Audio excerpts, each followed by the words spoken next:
할렐루야.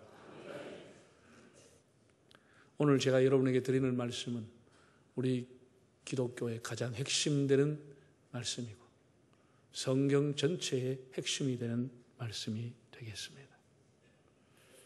먼저 본문 14절에서 16절까지를 다시 한번 읽어보겠습니다. 때가 이름에 예수께서 사도들과 함께 앉으사 이르시되 내가 고난을 받기 전에 너희와 함께 이 유월절 먹기를 원하고 원하였노라. 내가 너희에게 이르노니 이 유월절이 하나님의 나라에서 이루기까지 다시 먹지 아니하리라 하시고 저녁 먹은 후에 잔도 그와 같이 하여 이르시되 이 잔은 내 피로 세우는 새 언약이니 곧 너희를 위하여 붓는 것이라. 예수님께서 돌아가시기 전에 하신 말씀입니다. 최후의 만찬석상에서 내가 너희와 함께 유월절 음식을 먹기를 원하고 원하였노라. 그리고 하나님 나라가 이루어질 때까지 다시는 이 유월절 음식을 먹지 않을 것이다 라고 말씀을 했습니다. 그러면서 또 이제 내가 너희와 새로운 언약을 맺겠다 이렇게 말씀을 했습니다. 옛 언약인 유월절과 새 언약인 그리스도의 피에 대해서 주님이 친히 하신 말씀이 기록되어 있습니다. 언약이라고 하는 단어는 히브리어로 베리트라는 단어입니다. 베리트, 쪼갠다는 뜻을 갖고 있습니다. 성경에 언약이라고 하는 단어가 약 300번 정도가 나옵니다. 구약 시대 때는 사람과 사람 사이에 언약을 맺을 때는 반드시 새라든지 어떤 짐승을 잡아서 각을 뜨고 피를 흘리고 각을 뜨고 그리고 그 두 부분을 양쪽에 서로 맞대어 놓고 그 사이로 사람이 손을 잡고 지나갔습니다. 이것이 우리로 말하면 사인, 도장, 계약서에 체결하는 장면입니다. 너와 내가 계약한 것 만약에 한 사람이 위반하면 이 짐승처럼 쪼개진다. 굉장히 계약이라고 하는 것, 언약이라고 하는 것은 무서운 것이고 구속력을 갖고 있습니다. 성경에는 하나님과 사람 사이에 일어난 언약, 계약에 대한 문제가 여러 번 나와 있습니다. 그 내용을 자세히 보면 계약의 당사자인 하나님은 엄청나게 손해를 보시면서 언약을 하시고 하나님과 언약을 맺는 사람은 엄청난 수지를 맞고 덕을 보게 되는 것을 보게 됩니다. 그러면 이렇게 덕을 보고 수지를 맞는 일을 사람이 계약을 하면 되지만은 우리가 원한다고 계약이 되는 것은 아닙니다. 많은 손해를 보신 하나님께서 먼저 계약을 하자고 해야만 계약이 성립이 되는 겁니다. 사람들은 구약시대 때부터 아브라함 자손들이 하나님 앞에 언약을 체결할 때 예라고 다 아멘을 했지만 언약대로 살지를 못했습니다. 그래서 많은 벌을 받았죠. 말이 계약이지 하나님하고 사람이 맺는 것을 가리켜 일방적인 은혜라 이렇게 말합니다. 하나님이 일방적으로 은혜를 주시기 위해서 그는 언약이라고 하는 형식을 빌려온 것뿐입니다. 성경에 나오는 중요한 언약들 제가 한 10가지 정도를 한번 정리를 해봤습니다. 화면을 통해서 한번 보실까요? 네. 최초로 사람과 맺은 언약, 하나님과 맺은 언약은 선악과 언약입니다. 순종과 불순종, 먹지 말아라, 먹지 말아라. 언약이죠. 두 번째는 노아 홍수의 이후에 일어났습니다. 노아 홍수가 나와서 세상을 쓸어버렸습니다. 하나님께서 무지개를 통해서 언약을 했습니다. 뭐라고요? 다시는 이 세상을 대홍수로 쓸어버리지는 않겠다. 하나님의 언약입니다. 노아의 자손과 맺은 언약입니다. 그리고 세 번째 나오는 것이 헷불 언약이라고 하는 것인데 유명한 아브라함과 그 자손들과 맺었던 하나님의 언약입니다. 하나님이 아브라함의 믿음을 보시고 그를 축복하시면서 내가 너와 너의 자손에게 이 땅을 주어 번창하게 하리라. 하나님의 일방적인 약속입니다. 그래서 아브라함 자손이 그 땅에 가서 번창에 살도록 그 땅을 하나님 허락해 주었습니다. 네 번째 맺었던 언약이 뭐라고요? 하나님하고 선민들과의 유대인과의 남자 뭐를 맺었죠? 할례라고 하는 언약을 맺었습니다. 모든 유대인 남자는 난지 8일 만에 할례를 받아라. 하나님의 증표라고 하는 겁니다. 할례라고 하는 언약이 있었습니다. 그리고 오늘 이제 제가 설명하게 될 유월절의 언약이 출애굽 직전에 일어납니다. 하나님이 직접 이렇게 제정을 하시면서 흠 없는 어린 양을 잡아라. 그리고 그 피를 문설주에 바르면은 그 집은 재앙이 면하게 된다라고 약속을 했습니다. 그리고 출애굽 도중에 시내산에서 모세가 40일 금식하고 그 백성과 함께 체결했던 것이 유명한 시내산 언약입니다. 모든 백성이 예 우리가 그렇게 하겠습니다 라고 맺은 언약, 그때 율법을 받아오게 되죠.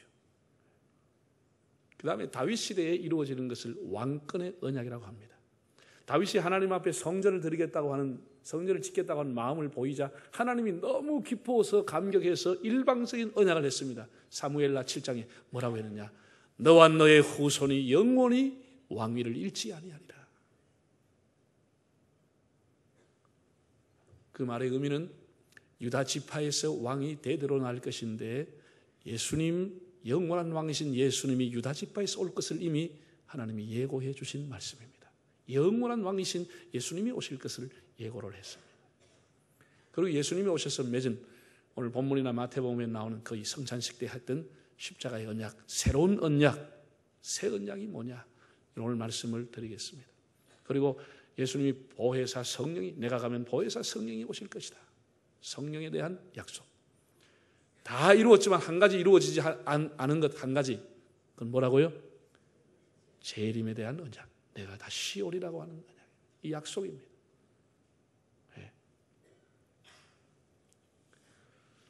먼저 세계에서의 온 세계 사람들이 알고 있는 속죄간에 대해서 말씀을 드리겠습니다. 1300년경에 멕시코에서는 유행병이 돌거나 천재지변이 일어나거나 재난이 오면은 신의 진노 때문에 오는 것이라고 생각을 하고 사람들이 속죄 제사를 드렸다고 합니다. 잘생긴 청년을 선발해가지고 얼마 동안 좋은 음식을 먹이고 잘 쉬게 하고는 제삿날이 되면은 온 시민들이 모여가지고 그 청년의 옷을 벗기고 그리고 온 몸에다가 붉은색 페인트, 흰색 페인트를 칠한다는 거예요. 그걸 왜 칠하는지는 모르겠습니다. 붉은색, 흰색, 푸른색.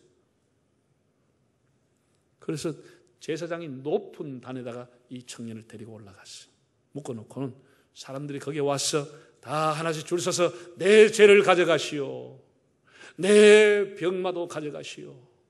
우리 집의 재앙도 가져가시오. 다 이렇게 하고는 결국은 목을 쳐 단에서 죽이고 피를 뿌렸어. 여러분의 죄가 이제 다 용서받았습니다. 하나님의 신의 진노가 풀려졌습니다. 이렇게 선언한다는 거예요. 이게 멕시코에서 내려오는 속죄 제사의 전통입니다. 아테네에서도 가난한 청년을 돈을 주고 사와서 속죄 제사를 비슷하게 드렸습니다. 그 청년을 광장에 묶여놓고 사람들이 모여와서 나는 도적질을 했습니다. 나는 간음을 했습니다. 나는 거짓말을 했습니다. 그리고 돈을 던지고 결국은 피투성이가 돼서 그 청년이 죽으면은 제사장이 나와서 피를 뿌리면서 여러분의 죄가 사해졌습니다. 선언한다는 거죠. 고대 이집트 구라파의 색소니, 구소련의 스키디안, 아프리카의 다호미 등 세계 곳곳에서는 닭을 잡든지 염소를 잡든지 반드시 피를 흘리고 그 피가 뿌려지거나 바름으로써 속죄 의식을 행해 왔습니다. 참 묘하게 동서양의 고금의 역사와 풍습과 문화와 종교를 보면 공이 피를 흘리는 것, 피를 뿌리는 것으로 죄를 용서받는다고 하는 속죄 의식을 행해 왔습니다. 이것이 세계의 속죄관입니다. 반드시 피가 있어야 속죄가 된다. 그런 생각을 옛날부터 사람들이 종교를 떠나서 갖게 된 것이에요. 왜? 피라고 하는 건 생명이기 때문에 생명이 대치돼야 그 사람의 생명이 살아난다. 이런 의미를 갖고 있는 거죠. 우리 하나님 앞에 구약시대 제사를 드렸고 제물을 드리는 것도 그 제물에는 반드시 피가 있기 때문에 하나님이 연락하신 겁니다. 대표적인 기제를 두 가지를 한번 보겠습니다. 레위기 17장을 한번 보실까요? 육체의 생명은 피에 있습니다. 내가 이 피를 너희에게 주어 제단에 뿌려 너희의 생명을 위하여 속죄하게 하였나니 생명이 어디에 있어요? 피에 있으므로 피가 뭐를 속한다? 자, 여러분 이 기절을 보세요. 사람의 육체의 생명이 어디에 있습니까? 피에 있습니다. 피 많이 흘리면 결국은 죽는 겁니다. 생명은 피입니다. 피가 상징하는 겁니다. 그런데 이 피가 뭐를 속한다고요? 묘하게 성경은 피가 죄를 속한다고 가르쳐주고 있습니다. 그 다음 기절 한번 보실까요? 히브리서 9장 시작. 율법을 따라 거의 모든 물건이 피로써 정결하게 되나니 피 흘림이 없으면 뭐가 없다고요? 피 흘림이 없으면 용서가 없다는 거예요. 사함이 없다는 거예요. 우리가 생각하기에는 물로서 정결하게 해야 되는데 피로서 정결하게 한다는 거예요. 뭐를? 그 사람의 죄를 피로서 정결하게 하는데 피 흘림이 없으면 용서가 없다는 거예요. 사함이 없다는 거예요. 성경도 동일하게 피로서 죄를 씻을 수 있다고 하는 것을 그 원리를 가르쳐 주고 있습니다. 여러분 최초로 피로 속죄받은 사람이 누구죠? 아담과 하와 아닙니까? 아담과 하와가 하나님 앞에 선악과 언약을 어기고 죄를 짓습니다. 하나님이 그를 쫓아냈습니다. 그냥 쫓아내지 않았죠. 창세기 3장에 보면 하나님이 가죽옷을 입혔다고 했습니다. 가죽옷이 기약 나옵니까? 짐승을 잡아 죽여야 피를 흘려야 가죽옷이 나오는 거예요. 다시 말해서 하나님이 아담과 하와를 피로서 덮어줘서 보냈다는 거예요. 그리고 오늘 옛 언약인 유월절에 대한 내용이 나오는데 출애굽기 12장 13장에 상세하게 설명이 되어 있습니다. 이스라엘 백성이 출애굽하기 전날 밤에 하나님이 친히 가르쳐 주신 여호와의 절기, 여호와의 규례입니다. 유월절이라고 하는 것은 한자식 표현입니다. 넘어간다, 그런 뜻이죠. 히브리어로 페사흐라고 하는 것을 영어로 하면 패스오바, 위로 넘어간다. 넘어간다는 뜻이에요. 재앙이 넘어간다. 재앙이 넘어간다. 이런 의미로서 페사흐라고 부릅니다. 하나님께서 이스라엘 백성들에게 이 규례를 모세에게 가르쳐 주면서 대대로 이 규례를 지켜라 라고 명령을 하셨습니다. 하나님은 구체적인 방법까지 가르쳐 주었습니다. 흠없는 양을 잡으라고 말했습니다. 1년 된 흠없는 양, 그리고 그 양을 잡아서 피를 문설주에, 문기둥에 다 이렇게 바르면 재앙이 넘어간다, 죄가 용서를 받는다, 그런 의미였습니다.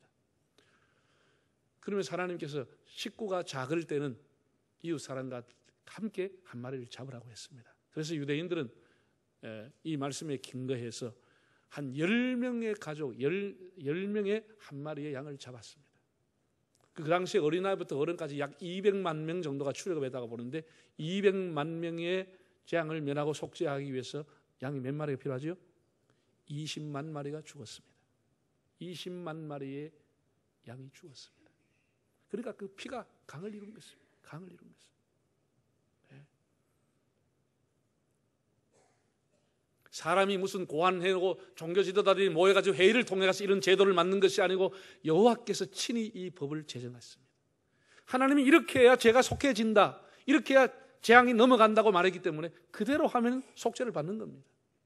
거기에 사람이 플러스 마이너스해서 자기 좋은 대로 하면 하나님의 법이기 아니기 때문에 그건 속죄와 관계가 없어지는 겁니다. 하나님은 피를 볼 때 재앙이 넘어간다고 말씀을 했습니다. 그 율법의 핵심이라고 하는 것은 죄 지었을 때 어떻게 그 죄를 속죄받느냐, 그 얘기입니다. 하나님 앞에 어떻게 나아가느냐, 이런 얘기입니다. 율법의 핵심이 레위기죠.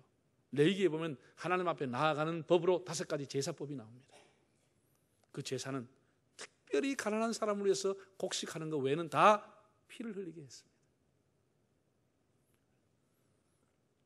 이렇게 피 흘림이 없으면 사함이 없다고 하는 것이 성경에 나오는 맥입니다. 구약의 언약과 속죄의 중심에 뭐가 있느냐? 피가 있다고 합니다. 피. 그 피는 사람의 생명을 상징하는 거죠. 죄는 그냥 두면은 없어지는 것이 아니고 다른 생명이 피를 흘림으로써 그 죄가 속해진다고 하는 하나님의 법입니다. 자, 그러면 예수님의 새로운 언약은 어떤 것이었습니까? 이제 내가 너에게 새로운 언약을 준다고 했습니다. 구약에 이렇게 유월절 때 흘리는 피, 제사를 통해서 흘리는 피, 이제는 예수님께서 새로운 언약을 준다고 했습니다. 새로운 언약이 뭐지요? 오늘 성찬을 통해서 주님은 이렇게 말씀을 했습니다. 새로운 언약, 마태복음 26장 26절부터 한번 읽어보겠습니다. 그들이 먹을 때 예수께서 떡을 가지자 축복하시고 떼어 제자들에게 주시며 이르시되 받아서 먹으라, 이것은 내 몸이니라 하시고, 또 잔을 가지사 감사 기도하시고 그들에게 주시며 이르시되 너희가 다 이것을 마시라, 이것은 뭘 얻게 하려고? 죄의 사함을 얻게 하려고 많은 사람을 위하여 흘리는 바 나의 피 곧 언약의 피다. 자 보세요. 예수님이 흘리는 피가 새로운 언약의 피라고 하는 거예요. 새로운 언약의 피다. 이 피는 내가 십자가에서 왜 이 피를 흘려야 되느냐? 뭘 하게 하려고? 너희로 하여금 죄의 사함을 얻게 하려고. 죄를 사해 주기 위해서 내가 피를 흘리는 것이다. 이것이 바로 새로운 언약이다.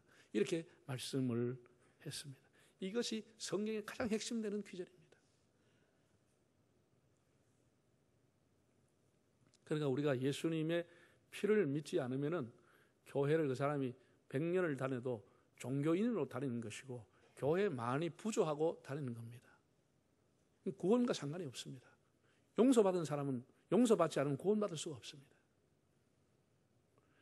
그 용서받는 것, 죄 사함을 받을 수 있는 것이 뭐냐? 예수님의 흘리는 보혈, 피를 믿는 것입니다. 이게 복음의 핵심입니다. 왜 종교개혁이 일어났습니까? 면죄부를 사서 헌금을 많이 하거나 도덕이나 수양을 많이 쌓고 선행을 하고 이런 사람들이 구원받는다고 가르쳤을 때 루터와 칼빈이 아니다. 예수 그리스도의 보혈을 믿는 사람이 구원받는 것이라고 들어오고 일어난 것이 개신교의 개혁이고 그게 바로 종교개혁입니다. 헌금 많이 해서 구원받고 그래서 면죄부를 팔았습니다.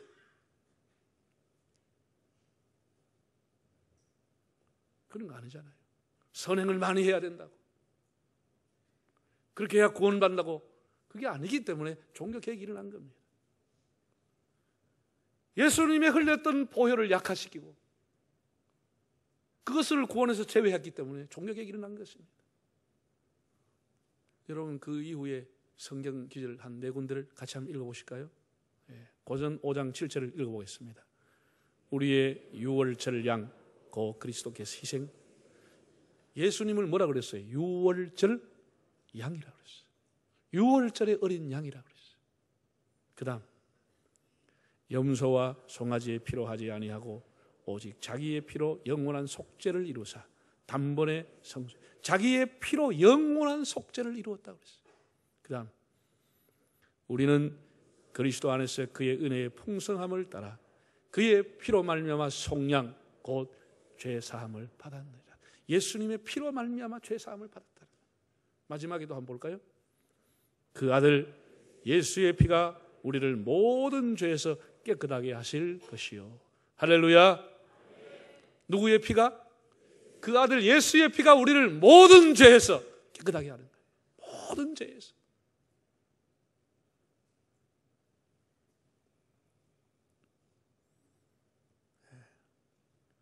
이것은 우리가 만든 제도가 아닙니다. 사람이 어떤 종교회의를 통해서 낸 결론이 아닙니다. 예수님이 직접 이 성찬을 행하면서 내가 다시 올 때까지 이것을 행하여 나를 기념하라고 했습니다. 예수님이 직접 제정하신 겁니다. 그래서 우리가 찬송을 보면은 예수님의 그 보혈, 예수님의 피를 찬송하는 것이 가득 차 있습니다.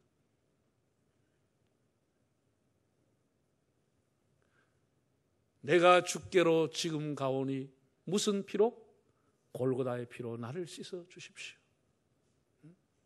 그 피가 내 마음속에 큰 증거가 됩니다. 나의 죄를 씻기는 뭐라고요? 예수의 피밖에 없네. 예수님 피밖에 없다. 우리의 죄와 관련되어 있는 것은 전부가 주님의 보혈이고 주님의 피라고 하는 거예요. 구주의 십자가 보혈로 뭘 받기를 원해? 죄 씻음 받기를 원한다. 그리고 우리의 죄와 관계되어 있고 속죄와 관계되어 있는 것은 전부가 예수님의 십자가의 피인 것입니다. 이것이 복음의 핵심인 겁니다. 이 말씀을 듣는 여러분은 복된 자입니다. 이것을 믿는 자가 복된 자인 것입니다.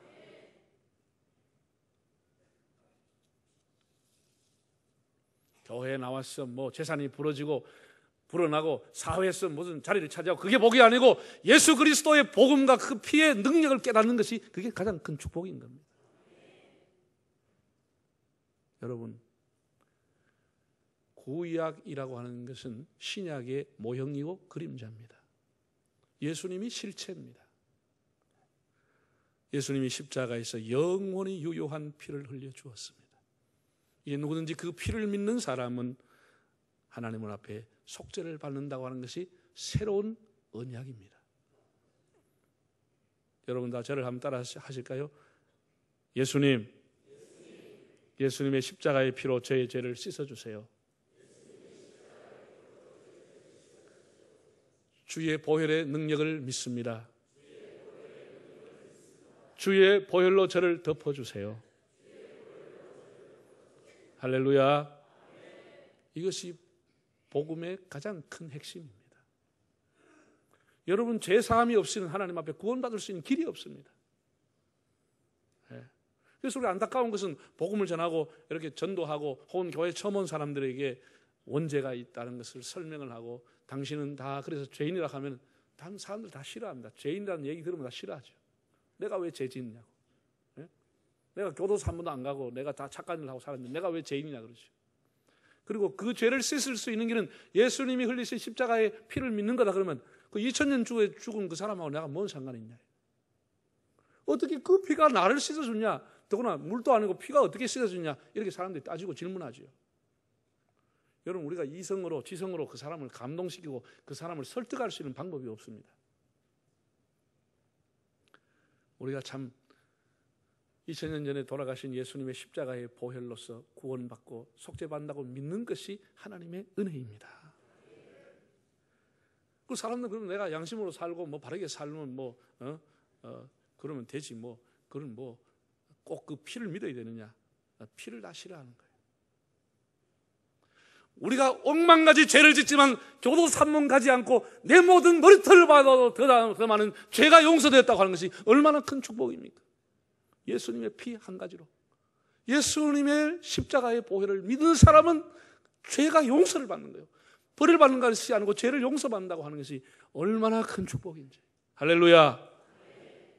이런 큰 은혜가 우리가 한 주간도 주님의 보혈을 찬양하고 감사하기를 바랍니다. 요즘 사람은 죄라고 하는 말 다 듣기 싫어한대요. 죄인이라는 말 듣기 싫어서 강단에서 죄라는 말 안 쓰는데 상처가 있고 상처를 주고 이렇게 완화한대. 완화. 교회는 여러분 도덕적인 설교를 도덕적인 강연을 하는 도덕 강연장이 아닙니다. 윤리 강연장이 아닙니다. 어설픈 위로보다는 당신은 하나님 앞에 죄인입니다. 그 죄의 길은 예수님의 십자가를 믿는 길입니다. 이렇게 가르쳐주는 것이 그 영혼을 살리는 길입니다. 하나님의 말씀을 바르게 전하는 것이 강단이지 사람들의 마음을 달래주는 것이 강단이 아닙니다.